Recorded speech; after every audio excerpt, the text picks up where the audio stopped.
Hel Hello guys, welcome back to my YouTube channel guys. இது நம்ம YouTube channel. நம்ம சேனல்ல இந்த வீடியோ எதை பத்தின்னு பார்த்தீங்கன்னா மார்க்கெட் ஓரளவுக்கு ரெக்கவர் ஆகி வந்துட்டே இருக்குது. ஸோ இந்த மார்க்கெட் கிராஷ் கடந்த 3 வாரமாக நடந்த மார்க்கெட் கிராஷ்க்கு பின்னாடி நடந்த சதி அதுக்கெல்லாம் காரணம் யார், ஏன் அந்த கிராஷை பண்ணாங்க, இப்போ நம்ம எந்த காயினை வாங்கலாம், ஸோ இது மாதிரி நிறைய டாபிக் இந்த வீடியோவில் பேச போகிறோம். மோஸ்ட் ஆஃப் தி சொன்னால் இது பார்த்தீங்கன்னா ஒரு நாலேஜபிளான வீடியோன்னு கூட சொல்லலாம்.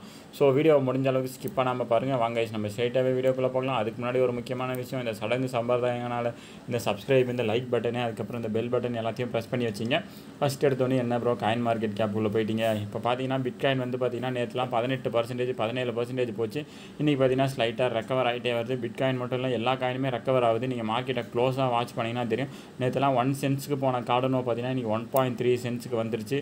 அதுக்கப்புறம் பார்த்தீங்கன்னா போல்காடாட்டில் நேற்று பார்த்தீங்கன்னா 13 சென்ட்ஸில் இருந்துச்சு. இன்றைக்கி பார்த்தீங்கன்னா 18 சென்ட்ஸ் வந்துருச்சு. நல்ல ஒரு ரெக்கவர் ஆகுதுன்னே சொல்லலாம் மார்க்கெட்டு. ஸோ அதுக்கப்புறம் பார்த்தீங்கன்னா ஸ்டெல்லர்லாம் நேற்று பார்த்தீங்கன்னா 0.2 சென்ட்ஸு, இன்றைக்கி பார்த்தீங்கன்னா 0.4 சென்ட்ஸு, இதுவும் ஒரு நல்ல ரெக்கவர். அதுக்கப்புறம் அப்படியே கீழே வந்தீங்கன்னா நம்ம மேட்டிக்லாம் பார்த்தீங்கன்னா நேற்று 0.7 சென்ட்ஸுக்கு போன மேட்டிக் இன்றைக்கி பார்த்தீங்கன்னா 1.36 யூஎஸ்டிக்கு வந்திருக்கு. இதெல்லாம் பார்த்தீங்கன்னா நல்ல ஒரு ரெக்கவரினே சொல்லலாம். எல்லா காயினுமே பார்த்தீங்கன்னா ரெக்கவர் ஆக ஆரம்பிக்குது. இதே மாதிரி ரெக்கவர் ஆகுமான்னு கேட்டிங்கன்னா கண்டிப்பாக இல்லை. நடுவில் அகைன் வந்து ஒரு ஃபால் வந்து நடக்கும். இவங்க என்ன பண்ணுறாங்கன்னா கிட்டத்தட்ட பார்த்தீங்கன்னா இந்த பெரிய பெரிய கைகள்லாம் பார்த்தீங்கன்னா ட்வீட்டுகளை போட்டுட்டு அமைதியாக அவங்க பாட்டுன்னு இருக்காங்க. ஸோ அது ஏன் அவங்க அமைதியாக இருக்காங்க, அவங்க ஏன் ட்வீட்டை போட்டால் மார்க்கெட்டே இவ்வளோ, அதாவது மார்க்கெட்டே அவங்க கண்ட்ரோலில் வச்சுருக்காங்க, அது எல்லாத்தையும் தான் இந்த வீடியோவில் சொல்ல போகிறேன். ஸோ நான் இந்த வீடியோவில் ஃபஸ்ட்டு பார்த்தீங்கன்னா எந்தெந்த கம்பெனி எவ்வளோ பிட்காயினை வச்சுருக்குன்றதை பார்த்துக்கலாம். அது மட்டும் இல்லாமல் மார்க்கெட் கிராஷ்க்கான காரணம் யாருன்றதையும் நான் சொல்கிறேன். மார்க்கெட் கிராஷ்க்கான காரணம் பார்த்தீங்கன்னா நீங்களும் நானும் தான் காரணம். என்ன ப்ரோ நானும் நீங்களும் தான் காரணமா என்ன அப்படின்னு சொல்கிறீங்க அப்படின்ட்டு நிறைய பேர் வச்சுப்பீங்க. அதுக்கான விளக்கத்தை சொல்கிறேன். ஃபஸ்ட்டு பார்த்தீங்கன்னா நம்ம இந்த மார்க்கெட் அனாலிசிஸை பற்றி பார்த்தோன்னா ஓரளவுக்கு நல்லா ரெக்கவர் ஆகிட்டே வருதுன்னே சொல்லலாம். மார்க்கெட்டு இன்றைக்கி ஈவினிங்குள்ளே பார்த்தீங்கன்னா ஒரு கம்ப்ளீட் ரெக்கவரி இருக்குன்னு சொல்லலாம். அதுக்கப்புறம் ஃபால் இருக்குமான்னு கேட்டால் கண்டிப்பாக ஒரு ஃபால் இருக்க தான் செய்யும். மார்க்கெட் இன்னுமே பார்த்தீங்கன்னா ஃபுல் அண்ட் ஃபுல் ஸ்டேபிள் ஆகலை. எல்லா காயினும் பார்த்தீங்கன்னா இப்போ தான் பம்ப் ஆக ஆரம்பிக்குது. அகைன் டம்ப் ஆகிறதுக்கான வாய்ப்புகள் நிறையவே இருக்குது. இப்போ பார்த்தீங்கன்னா நான் சொன்ன அந்த டாப் 5 கம்பெனிஸ் பார்த்தீங்கன்னா பிட்காயினை எவ்வளோ ஹோல்டு பண்ணியிருக்காங்க அப்படின்றத பார்த்துரும். Top 5 companies that have diamond hands even after bitcoin crash ஆனதுக்கப்புறமா அவங்க செல் போடலை. ஏன் செல் போடலாம் அவங்களுக்கு நல்லாவே தெரியும். பிட்காயின் திரும்பவும் பம்ப் ஆகுன்ட்டு. பிட்காயின் இது மாதிரி வீழ்றது ஒன்றும் பெரிய விஷயமே இல்லை. இவங்க எப்பப்போலாம் பிட்காயின் பீக்கில் போதும் அப்பப்போலாம் இவங்க கையில் எடுக்கிற ஒரே ஒரு விஷயம் பார்த்தீங்கன்னா இந்த சைனா வந்து கிரிப்டோ கரன்சியை பேன் பண்ண போகிறாங்க அப்படின்ற ஒரு விஷயம் மட்டும்தான். ஆனால் சைனாவும் பார்த்தீங்கன்னா 3 வருஷமாக பார்த்தீங்கன்னா பிட்காயினை பேன் பண்ணி அதாவது பார்த்தீங்கன்னா அவங்களும் 2013 பார்த்தீங்கன்னா பிட்காயினை பேன் பண்ணிட்டு தான் இருக்காங்க. 2021 வந்துடுச்சு, இன்னமும் பேன் பண்ணிட்டு தான் இருக்காங்க. 2030 ஆனாலும் அவங்க பேன் பண்ணிகிட்டே தான் இருப்பாங்க, சொல்லிகிட்டே தான் இருப்பாங்க. கடைசி வரைக்கும் பேன் பண்ணவே மாட்டாங்க. ஏன் பேன் பண்ண மாட்டாங்கன்னா சைனீஸ், யூஎஸ் இது மாதிரி யூகே பீப்புள்ஸ்லாம் பார்த்தீங்கன்னா நிறைய பிட்காயினை ஹோல்டு பண்ணிகிட்டு இருக்காங்க. ஸோ அவங்க பார்த்தீங்கன்னா ரீட்டைல் இன்வெஸ்டர்ஸ் பார்த்தீங்கன்னா நிறைய பேர் அந்த கண்ட்ரீஸில் தான் இருக்காங்க. ஸோ யூஎஸ், யூகே, சைனீஸ் இது மாதிரி கண்ட்ரீஸ்லாம் நம்மள மாதிரி சாதாரண ஆட்கள் பார்த்தீங்கன்னா நிறைய பேர் இந்த பிட்காயினு, இந்த ஃபோரெக்ஸ் இது மாதிரி நிறைய trading, crypto currency trading, forex trading இது மாதிரி நிறைய ட்ரேடிங் பண்ணிட்டு இருப்பாங்க. ஸோ அவங்கள ஒரு பேனிக் ஆக்கி விட்டால் அவங்க எல்லாருமே செல் போடுவாங்க. செல் போட்டால் மார்க்கெட் வந்து தானாக கிராஷ் ஆகும். கிராஷ் ஆனால் நம்மளாம் உள்ளே பூந்து வாங்கலாம் அப்படின்ற மாதிரி இந்த பெரிய பெரிய வேல்ஸ் எல்லாம் பண்ண ஒரு பக்காவான ஒரு பிளான் தான் இது. அதாவது ப்ரோட்டோகால் பேஸில் பண்ண ஒரு பிளான் தான்.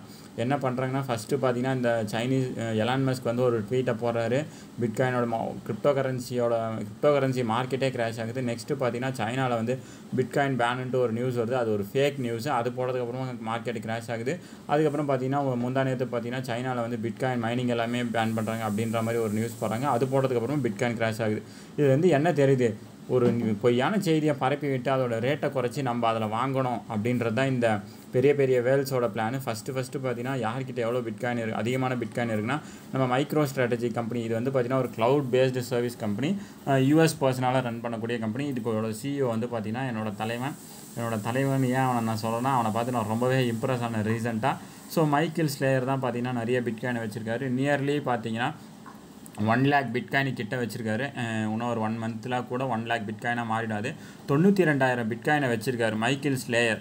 இதை நல்லா வாட்ச் பண்ணுங்கள். இதுக்கப்புறம் இந்த வீடியோ வாட்ச் பண்ணுங்கள். நான் சொல்கிற கதையை பார்த்துட்டு வாங்க. ஃபஸ்ட்டு பார்த்தீங்கன்னா மைக்கேல் ஸ்லேயர்.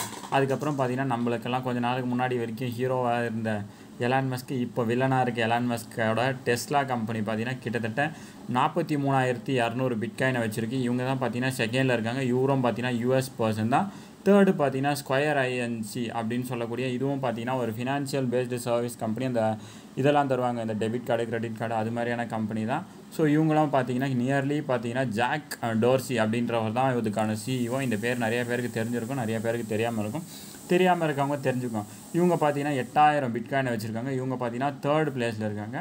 4th யார் இருக்காங்கன்னு பார்த்தீங்கன்னா இது ஜாக் டோர்சி சொல்லியிருக்காரு பாருங்கள். ஒரு ட்வீட்டில் அவங்க கேட்டிருக்காங்க, bitcoin strategy hasn't change, we are deeply committed to this company including the work, அது மாதிரி கேட்டிருக்காங்க. அவர் என்ன சொல்லியிருக்காங்கன்னா, பிட்காயின் வந்து எல்லாத்தையுமே சேஞ்ச் பண்ணியிருக்கு for the better and we will forever work to make bitcoin better. எல்லாமே பார்த்தீங்கன்னா பெரிய பெரிய வேல்ஸ் எல்லாம் சொல்கிற ஒரே வார்த்தை பிட்காயின் தான் ஃபியூச்சர், பிட்காயின் தான் ஃபியூச்சர். நம்ம பிட்காயினை விட்டு கொடுக்கக்கூடாது. இப்போ எலான் மஸ்கே ரீசெண்டாக ஒரு ட்வீட்டில் சொல்லியிருக்காரு, சண்டை வந்து பொதுமக்களுக்கும் எங்களுக்கும் இல்லை, சண்டை வந்து பார்த்தீங்கன்னா ஃபியாட் கரன்சியாக வர்சஸ் கிரிப்டோ கரன்சியாக. ஃபியாட் கரன்சினா நம்ம யூஸ் பண்ண தெரியுமா, ஐஎன்ஆர், இந்த யூஎஸ்டிடி, இதெல்லாம் ஃபியாட் கரன்சின்னு சொல்லுவாங்க. கிரிப்டோனா இதை தான் நான் வந்து பார்த்தீங்கன்னா கிரிப்டோவை தான் சப்போர்ட் பண்ணுறேன் அப்படின்றது.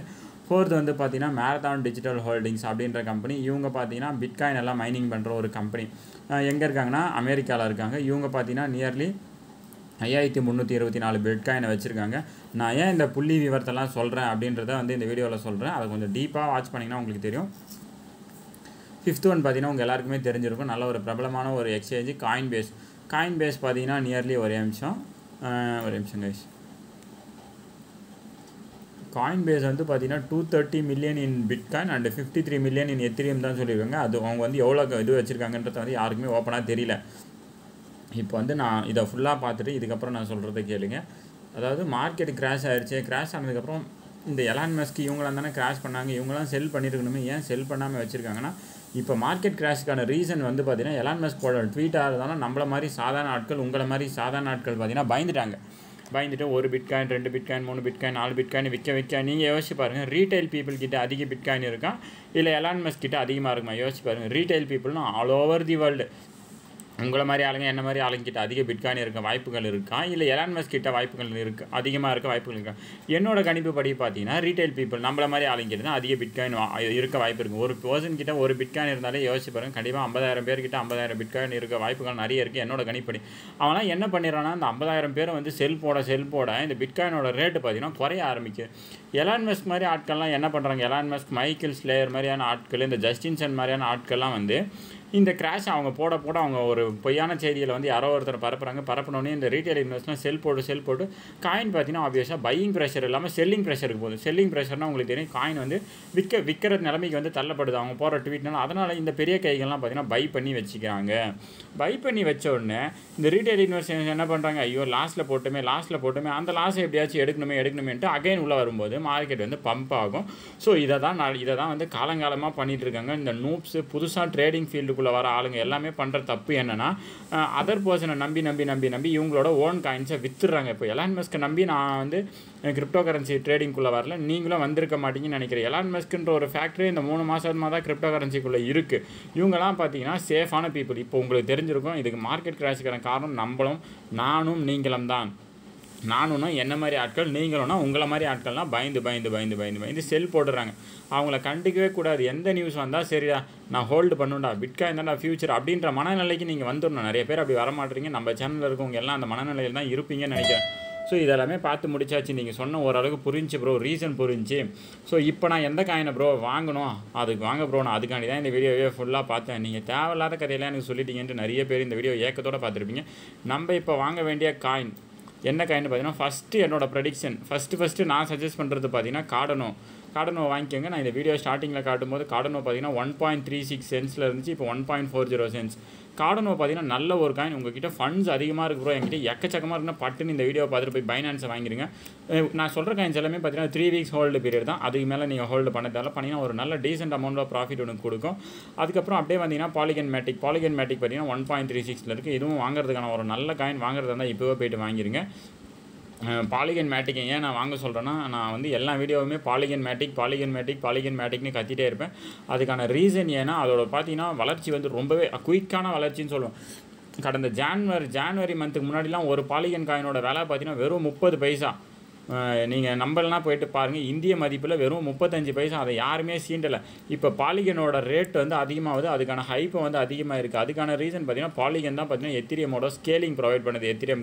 எத்திரியமுக்கு மேலே இருந்து எத்திரியமை ஊக்குவிக்கிறதே பாலிகன் தான். இந்த இடத்துலாம் பாருங்கள், பாலிகனோட ரேட் அப்படியே தரமட்டமாக இருந்திருக்கு. இந்த இடத்துல தான் ஒரு வளர்ச்சின்றதே வந்திருக்கு. இப்போ பார்த்தீங்கன்னா பாலிகன் வந்து வீழ்ந்திருக்கு. கண்டிப்பாக பாலிகனுக்கான ஃபியூச்சர் வந்து நல்லாவே இருக்குது. வாங்கணும்னு நினைக்கிறவங்க பாலிகனை வாங்கிங்க. ஃபண்ட்ஸ் நிறைய இருக்கவங்க தெட்டா வாங்குறதா இருந்தாலும் வாங்கலாம். அதுக்கப்புறம் வி செயின் பார்த்தீங்கன்னா ஒன் ஆஃப் தி பெஸ்ட் காயினே நான் சொல்லுவேன். இதோட வளர்ச்சியும் பார்த்தீங்கன்னா ரொம்ப வளர்ச்சி. ஷார்ட் டேர்மில் நல்லா வளர்ந்த ஒரு காயின் எதுன்னு கேட்டிங்கன்னா அது நான் பாலிகானுக்கு அடுத்தது வி செயினை சொல்லுவேன். வி செயினோட வளர்ச்சியும் பாருங்கள் 0.06 சென்ட்ஸ்லேருந்து 0.2 சென்ட்ஸ் வரைக்கும் போயிருக்கேன் ஹால் டைம். இப்போ பார்த்தீங்கன்னா 0.1 சென்ட்ஸ் கிட்டத்தட்ட பார்த்தீங்கன்னா ஒரு 7 ரூபாவில் இருக்குன்னு நினைக்கிறேன். நீங்கள் ஒரு 2 வீக்ஸ்க்கு வாங்கி ஹோல்டு பண்ணிங்கன்னா ஒரு காயின் கிட்டத்தட்ட 4 ரூபா கிட்ட நீங்கள் ப்ராஃபிட் பண்ணலாம். ஸோ விருப்பம் இருக்கவங்க ஹோல்டு பண்ணுறவங்க பண்ணிக்கலாம். அதுக்கப்புறம் பார்த்தீங்கன்னா ஃபஸ்ட்டு நான் வந்து இந்த சின்ன காயின்ஸ்லாம் சொல்லிடுறேன். அதுக்கப்புறம் பார்த்தீங்கன்னா பெரிய காயின்ஸை போகலாம்.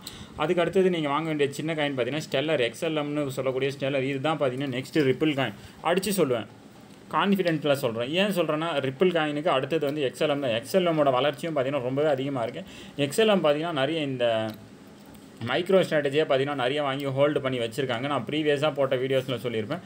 XLM பார்த்தீங்கன்னா நியர்லி $1 வரைக்கும் போகிறதுக்கான வாய்ப்புகள் நிறையவே இருக்குது. இதுவும் வாங்குறதுக்கான நல்ல ஒரு ஆப்பர்ச்சுனிட்டி. இந்த மார்க்கெட் கிராஷை யூஸ் பண்ணி நீங்கள் XLM வாங்கிக்கலாம். அதாவது பார்த்தீங்கன்னா XLMக்கு வந்து நீங்கள் வாங்கினீங்கன்னா மற்ற காயினுக்குலாம் நான் 2 வீக்ஸ் ஹோல்டு பீரியட் சொல்லியிருப்பேன். XLM நீங்கள் வாங்கினீங்கன்னா நியர்லி பார்த்தீங்கன்னா ஒரு 1 மந்த் ஹோல்டு பண்ணிங்கன்னா ஒரு காயினுக்கு நியர்லி 20 rupees வந்து ஈஸியாக உங்களுக்கான ப்ராஃபிட்டை வந்து எடுத்து கொடுக்கும். ஸோ இது வந்து பார்த்தீங்கன்னா ஷியராக எடுத்து கொடுக்கக்கூடிய காயின்ஸ். அதுக்கப்புறம் பார்த்தீங்கன்னா ஒரே நிமிஷம் கைஸ் நான் சர்ச் பண்ணி காட்டுறேன். ஃபெச்ஏஐன்ற காயின். ஃபெச்ஏஐலாம் பார்த்தீங்கன்னா நான் ரொம்பவும் இம்ப்ரெஸ் பண்ண காயின். இப்போ பார்த்தீங்கன்னா செமையாக அடி வாங்கியிருக்கு. எல்லா காயினுமே அடி வாங்கிட்டு தான் இருக்குது. எந்த காயினுமே அடி வாங்காத காயின் ஒன்று இல்லவே இல்லை இந்த மார்க்கெட் கிராஷில். ஃபெச்ஏஐ பார்த்தீங்கன்னா ஒரு நிமிஷம் கைஸ் ஸ்டார்டிங்கில் பார்த்தீங்கன்னா இதோட ரேட் வந்து ரொம்ப கம்மியாகிடுச்சு. 0.2 சென்ட்ஸில் இருந்த ஃபெச்ஏஐ பார்த்தீங்கன்னா 0.8. இதுவும் பார்த்தீங்கன்னா ஃபெச்ஏஐயும் ஸ்டெல்லரும் ஒன்று. நெக்ஸ்ட்டு XRP எது வரும்ன்றதுக்கான போட்டி தான் இவங்களுக்குள்ள நடந்துட்டு இருக்குது. என்னை பொறுத்த வரைக்கும் பார்த்தீங்கன்னா ரெண்டுமே வரதுக்கான வாய்ப்புகள் நிறையவே இருக்குது. ரெண்டுமே பார்த்தீங்கன்னா கோர் டீம் வந்து வேறு லெவலில் ஒர்க் பண்ணுறாங்கன்னு நான் சொல்லுவேன். ஸோ கோர் டீம் ஒர்க் பண்ணாலே அதோட க்ரோத் வந்து வேறு லெவலில் இருக்கும். அதுக்கு பெஸ்ட் எக்ஸாம்பிள் பார்த்தீங்கன்னா பைனான்ஸ் இப்போ அடி வாங்கியிருக்கு. அடி வாங்கினாலும் கண்டிப்பாக ஏஞ்சி வரும். உங்கள் எல்லாருக்குமே தெரியும். கோர் டீம் எந்த அளவுக்கு ஸ்ட்ராங்காக இருக்கும் அந்த அளவுக்கு தான் காயினோட க்ரோத்தாக இருக்கும். அதுக்கப்புறம் பார்த்தீங்கன்னா கைஸ் உங்ககிட்ட பைஸாக இருந்துச்சுன்னா ஒரு 10 காயின் இந்த காயினை வாங்கி போட்டுருங்க. ஹியூபாய் டோக்கனு நானே இந்த வீடியோ மேக் பண்ணிவிட்டு கண்டிப்பாக போய் இந்த காயினை வாங்கிடுவேன். ஏன் சொல்கிறேன்னா இது வந்து பார்த்தீங்கன்னா ஒரு எத்திரியம் பேஸ்டு ப்ராஜெக்ட்டு. இதோட ஆல் டைம் ஹையை பார்த்தீங்கன்னா நீங்கள் ஷாக் ஆகிடுவீங்க. $32 போன காயின். ஒரு காலத்தில் எப்படி இருந்த மனுஷன் சொல்லுவாங்க தெரியுமா, அது மாதிரி இருந்த காயின். $32 போன காயின் இப்போ ஜஸ்ட்டு $14 நீங்கள் வாங்கினீங்கன்னா நியர்லி ஒரு காயினுக்கு பார்த்தீங்கன்னா கண்டிப்பாக இதை ஆல் டைம் ஹையை போய் ஹிட் பண்ண என்னோட கெஸ் படி ஷியூராக ஒரு 2 வீக்ஸில் போய்ட்டு ஆல் டைம் ஹை ஹிட் பண்ணிச்சுன்னா பார்த்தீங்கன்னா ஒரு காயினுக்கு நமக்கு நியர்லி $30 ப்ராஃபிட்டும். கிட்டத்தட்ட பார்த்தீங்கன்னா நீங்கள் 10 காயின் வாங்கினீங்கன்னா $140 கொடுத்து 10 காயின் வாங்கினீங்கன்னா நியர்லி பார்த்தீங்கன்னா $300 உங்களுக்கு ப்ராஃபிட் வரதுக்கான வாய்ப்புகள் நிறையவே இருக்குது. இந்த காயின் யாருமே மிஸ் பண்ணாதீங்க. இது பார்த்தீங்கன்னா அதாவது நான் வந்து பார்த்தீங்கன்னா ஒரு கணிப்பில் தான் எல்லாத்தையுமே சொல்கிறோம். ஃபுல்லாக அனாலிசிஸ் பண்ணி சொல்லனாலும் சொல்லலாம். இந்த காயினுக்கு இப்போ இருக்க ஸ்டேஜுக்கு உங்கள் எல்லாருக்குமே தெரியும். Full analysis, deep analysis, detail analysis, technical analysis, coin analysis எதுவுமே தேவையில்லை. ஏன் எதுவுமே தேவையில்லை? மார்க்கெட் வந்து டம்பில் இருக்கும்போது அந்த காயின் அனாலிசிஸ், டெக்னிக்கல் அனாலிசிஸ் எல்லாத்தையும் நீங்கள் பண்ணிங்கன்னா நீங்கள் தான் ஒரு பெரிய முட்டாள்னு நான் சொல்லுவேன். அதுக்கு அடுத்தது பெரிய காயின் எதுன்னு பார்த்தீங்கன்னா போல்கா டாட் தான் பார்த்தீங்கன்னா நெக்ஸ்ட்டு செயின் லிங்க்கு போல்கா.டாட் இது எல்லாமே கைஸ் பார்த்தீங்கன்னா வீடியோ ஏன் பாதியிலே ஸ்டாப் பண்ணிவிட்டு இந்த ட்விட்டர் ஹேண்டலுக்குள்ளே வந்தோன்னா ஒரு பாசிட்டிவ் நியூஸ் ஒன்று வந்திருக்கு. இந்த பாசிட்டிவ் நியூஸ் வந்ததுக்கப்புறம் பார்த்தீங்கன்னா மார்க்கெட் வந்து பூம் ஆக ஆரம்பிச்சிச்சு. அதாவது பார்த்தீங்கன்னா பம்ப் ஆக ஆரம்பிச்சிச்சு. என்ன சொல்லியிருக்காங்கன்னா ரஷ்யன் பார்லிமெண்ட் வந்து பார்த்தீங்கன்னா remove barriers to use the crypto currency and contractual பேமெண்ட்ஸ்லாம் வந்து ஸ்டாப் பண்ணி வச்சுருந்தாங்க. மார்னிங் பார்த்தீங்கன்னா எப்படின்னா ரஷ்யன் கவர்மெண்ட் பார்த்தீங்கன்னா கிரிப்டோ கரன்சி பேமெண்ட்ஸ்லாம் எதுவுமே அக்செப்ட் பண்ண மாட்டோம் அப்படின்ற மாதிரி வச்சுருந்தாங்க. இப்போ பார்த்தீங்கன்னா அஃபிஷியல் ஒரு 1 ஹவருக்கு முன்னாடி அந்த நியூஸ் பார்த்தீங்கன்னா Russian parliament's to remove barriers, எந்த ஒரு தடையுமே இல்லை. இதுக்கப்புறம் பார்த்தீங்கன்னா ரஷ்யாவில் வந்து பிட்காயினை மைனிங்கும் பண்ணலாம், பேமெண்ட்ஸ் எல்லாத்துக்குமே யூஸ் பண்ணலாம். இந்த நியூஸ் வந்ததுக்கப்புறம் பார்த்தீங்கன்னா மார்க்கெட் வந்து ரொம்பவே பம்பாக ஆரம்பிச்சிச்சு. அதனால தான் நான் வீடியோவை ஸ்டாப் பண்ணிவிட்டு மேலே பார்த்தீங்கன்னா நோட்டிஃபிகேஷனாக வந்துட்டு இருந்துச்சு. எல்லா காயினுமே இன்க்ரீஸிங்ட்டு என்னோட மொபைலில். சரி என்னடா இது இன்க்ரீஸிங் அப்படின்ட்டு போய் பார்த்துட்டு அதுக்கப்புறம் நம்மளோட வாட்ஸ்அப் குரூப் மற்றும் டெலிகிராம் குரூப்பில் போவோம். வாட்ஸ்அப் குரூப்பில் நம்மளோட நண்பர் ஒருத்தர் இதை போஸ்ட் பண்ணியிருந்தேன். சரி அஃபிஷியல் இல்லையான்ட்டு செக் பண்ணி பார்க்கலான்ட்டு உள்ளே வந்து பார்த்தா ரொம்பவே ஒரு அஃபிஷியலான நியூஸ். அதாவது இந்த நியூஸ் வந்ததுக்கப்புறம் பார்த்தீங்கன்னா கிரிப்டோ கரன்சி மார்க்கெட்டே ரொம்ப ஃபயர் அப் ஆகி எல்லா காயினுமே பார்த்தீங்கன்னா ட்ரெண்டிங் ஆகிட்டு இருக்கு. ஸோ இப்போ வாங்க நம்ம எந்த காயின் வாங்கலான்ட்டு போகலாம். கார்டனோ பார்த்தீங்கன்னா 1.36 இருந்துச்சு வீடியோ மேக் பண்ணும்போது. அதுக்கப்புறம் பார்த்தீங்கன்னா 1.40 ஆச்சு. இப்போ பார்த்தீங்கன்னா 1.44 ஆயிடுச்சு. ஸோ பிட்காயினும் பார்த்தீங்கன்னா -% வந்து கம்மியாகிட்டே வருது. ஸோ எல்லா காயினுமே பூம் ஆக போகுதுன்றதையே சொல்லலாம். பூம் இந்த சென்ஸ் பார்த்தீங்கன்னா ஒரு ஷார்ட் டேர்முக்கு பூம் ஆகும். ஸோ அதுக்கு அடுத்தது பார்த்தீங்கன்னா நம்ம சொல்ல வந்தது போல்கா.டாட்டை வாங்கி வச்சிங்க. போல்கா.டாட், செயின் லிங்க் இது ரெண்டுமே பார்த்தீங்கன்னா சூப்பரான ஒரு காயின். இந்த மூணுமே ஒரே லிஸ்ட். போல்கா.டாட், செயின் லிங்க், சொலானம் இது மூணுமே பார்த்தீங்கன்னா பெரிய அமௌண்ட்டில் இருக்கும். இப்போ அது வாங்கினீங்கன்னா உங்களுக்கு பெரிய லெவலில் வந்து ப்ராஃபிட் கொடுக்கக்கூடிய ஒரு காயின்ஸு. இந்த 3 காயின்ஸுமே யாருமே மிஸ் பண்ணாதீங்க. எத்திரியம் கிளாசிக்கும் இது வாங்குறதுக்கான ஒரு நல்ல ஒரு காயின். ஷார்ட் டேர்முக்கு பார்த்தீங்கன்னா நீங்கள் பாலிகன், அதுக்கப்புறம் கார்டனோ, XRP, ஸ்டெல்லர் இது மாதிரி காயின்ஸ்லாம் வாங்கிக்கிங்க. லாங் டேர்முக்கு பார்த்தீங்கன்னா சொலானம், செயின் லிங்க், போல்கா.டாட், அதுக்கப்புறம் எத்திரியம் கிளாசிக் இதெல்லாம் வாங்கி ஹோல்டு பண்ணி வச்சிங்க. கிட்டத்தட்ட சொல்ல போனோன்னா இது வந்து பார்த்தீங்கன்னா ரீட்டைல் இன்வெஸ்டர்ஸ்க்கும் பெரிய பெரிய வேல்ஸ்க்கும் நடக்கிற ஒரு போர். இந்த போரில் யார் ஜெயிப்பாங்கன்றது உங்கள் எல்லாருக்குமே தெரியும். யார் வேணாலும் ஜெயிக்கலாம். யார் ஹோல்டு பண்ணுறாங்களோ அவங்க வின் பண்ணலாம். மஸ்ட்டு நீங்களும் ஹோல்டு பண்ணுங்கள், கண்டிப்பாக நீங்களும் ஜெயிப்பீங்க. ஸோ ஆல் தி பெஸ்ட் தான் சொல்ல முடியும் என்னால். ஹோல்டு பண்ணுங்கன்னு தான் சொல்ல முடியும். ஸோ வித்துருங்க இது பண்ணுங்க அப்படின்ட்டு பேனிக் நியூஸ்லாம் கிரியேட் பண்ண முடியாது. இப்போதைக்கு பார்த்தீங்கன்னா பேனிக் நியூஸ் எதுவுமே இல்லை. ஸோ எல்லாமே பார்த்தீங்கன்னா பாசிட்டிவ் நியூஸ் தான். இந்த ரஷ்யன் கவர்மெண்ட் அலோவ் பண்ணோன்னே எல்லா காயின்ஸோட ரேட்டுமே பார்த்தீங்கன்னா ஆப்வியஸாக பம்ப் ஆக ஆரம்பிக்குது. ஸோ ஓகே கைஸ், இந்த வீடியோ உங்களுக்கு பிடிச்சிருந்தா லைக் பண்ணுங்கள், பிடிக்கலனா டிஸ்லைக் பண்ணுங்கள். ஏதாச்சும் கருத்துக்கள் இருந்தால் கீழே கமெண்ட் செக்ஷனில் கமெண்ட் பண்ணுங்கள். அதுக்கப்புறம் மறக்காமல் நம்ம சேனலை உங்கள் ஃப்ரெண்ட்ஸ் அண்ட் ஃபேமிலி மெம்பர்ஸ்க்கு ஷேர் பண்ணிடுங்க. ஓகே கைஸ், பை பை, அடுத்த வீடியோவில் சந்திப்போம்.